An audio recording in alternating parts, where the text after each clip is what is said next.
Alright, hey guys, we're back. We're going to keep doing these Waterpalooza tip videos for you as the workouts come out. Last night, workout 2 came out, and we're going to give you guys some tips for that. Again, this is Melly. Hi, Melly. So, workout 2 just came out. It has a lot of very grip-intensive and back-intensive work. This is going to be, this one there actually is, I think, a lot of strategy, and it's dependent on the skill level of the person. First thing we want to go over is your warm-up. So warm-up should include lots of scap shoulder activation. Like I said, this is very shoulder intensive workout. You should also have a lot of core and back activation, and really warm up like a good hip hinging pattern on this. There's a lot of hip hinging. We have a full warm-up that we're posting on our program. If you're not a member, sign up.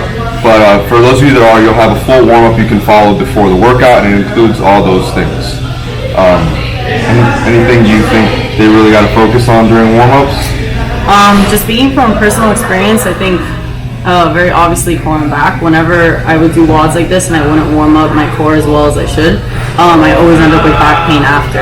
And you guys want to think about the fact that you want to go into every single WOD like you're going to do it that one time and kill it, but there's a possibility that you might want to repeat it, and you just want to reduce the risk of feeling injured or feeling achy after. So getting a really good warm-up in is important. Sure, and that doesn't mean just do dumbbell snatches and dumbbell like do some actual activation work, some tissue work for your core and back. Okay, so like we said before, this is going to be very grip intensive and very lower back intensive. And I think it's up to you as an athlete to know where your limits are on this. This is like one of those workouts where just because you can do something unbroken, you probably shouldn't. Like even starting from the get-go, the 40 dumbbell snatches, alternating dumbbell snatches, I think a lot of people could do that unbroken, but your shoulders are going to get full of blood, your lower back's going to get very fatigued. If you can't handle that volume, you probably should break that, and that's totally fine on this workout. It's a long workout. You're going to have to know where you can push and where you can't. Right, again, going back to smart breaks, because it's one thing to put the dumbbell down for 5 seconds, and it's another thing to like walk away, get chalk, right, contemplate the WOD. You guys got to like keep in mind that your rest should be timed. And again, it's very dependent on skill level. So if you're going for elite, it probably should be unbroken. If you're going for any of the other categories, I think it's okay to do smart breaks, especially because it catches up on you. So your back might blow up before you even realize that it's happening. Yeah. So one thing to consider on dumbbell snatches is the movement standard to say both heads of the dumbbell have to touch the floor. That does make it a lot harder. It seems like a slight thing, but it is way harder like that. So make sure you, in the warm-up, you do practice those. Find a rhythm with it, because it is not as simple as one head of the dumbbell touching. Also, make sure you find a good rhythm with switching hands. Too many people have like too strict and eccentric. They lower it, then they pass it. It's even more grip work. It's more shoulder fatigue. You should find a fluid rhythm and a fluid transfer coming down from the top. Right. I've seen people like bring it down to their shoulders and then try and change here. That's gonna really fatigue your shoulders out more. Shoulders, biceps, grip, everything gets fatigued more on that. Just more time and attention. Yeah. Okay. So, like we're saying, be smart. Find a rhythm on those. Alternate fluidly. Pull-ups, pretty straightforward. There's not like a ton of strategy for pull-ups.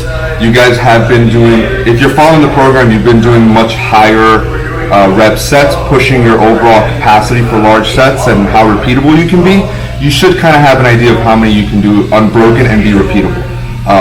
If your biggest unbroken set, like your PR unbroken set, is 30 to 40, don't do 30. Don't even do 20 probably, to be honest. Yeah. You're probably going to want to start with a set that's like somewhere around 50 to 60% of your best unbroken. So if you're one of those guys that can do 60 unbroken pull-ups, okay, if you want to start off with 30 and go 30-10, go for it.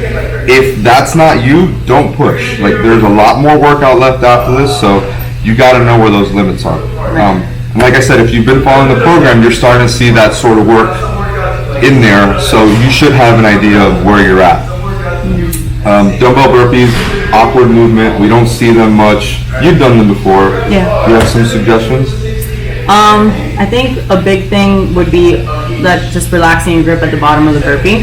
So when you're coming down, don't death grip the dumbbells. There's no point in doing that. You can have like a relaxed grip on them and just, yeah, I mean, that's pretty much it. Just, you can move through those. I do think that that's going to fatigue your back because it's kind of like burpee into deadlift type of deal.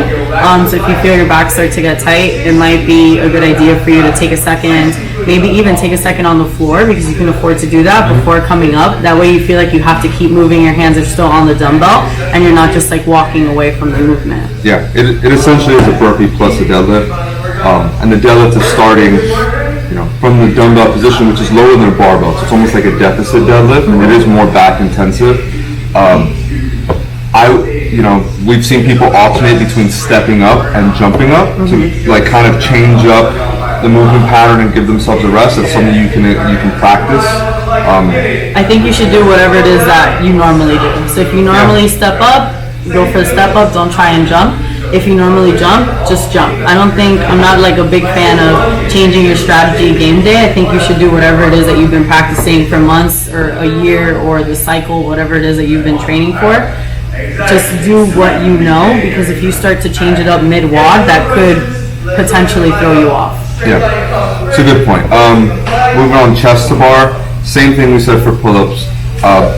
Probably even more so, you probably should break these as you get towards the end. There's been a lot of pulling and hinging, and you still have bar muscle-ups to go. You got to rest yourselves for those, so I would recommend breaking these. Be conservative a little bit. It doesn't mean take a long rest period, just be conservative with your breaks. Keep your hands and your lats as fresh as possible going into the devil press and bar muscle-up.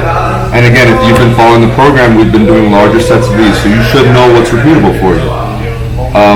That leads into devil press, and I think the devil press, we've been doing them a lot.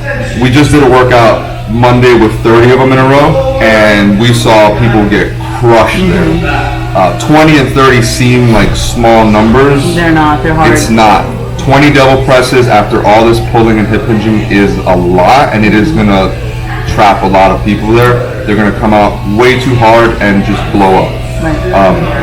Mel was saying she'd probably even do these in like 5, take like a 5-second rest, go back 5. Right. If I was doing this workout, I would definitely do sets of 5, and I would even argue that it wouldn't be 5 seconds; it would be a 10-second. Maybe. Rest.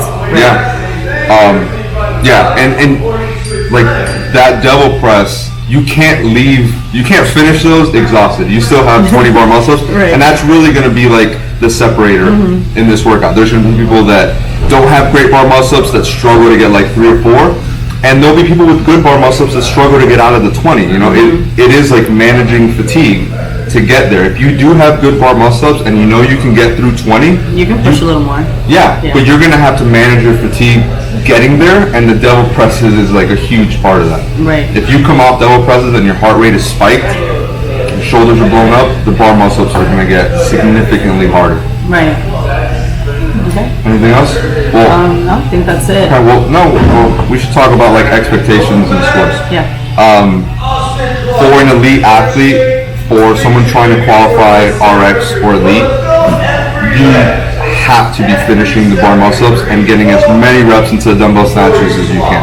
I think there's going to be elite athletes getting back into pull-ups on this. You'll probably see some people get deep into pull-ups. Those reps can go very fast if you have a high level of gymnastics. Even if you get to those 40 pull-ups with a minute, you're going to see people finishing. Yeah, knocking out a good amount or even finishing them, to be honest.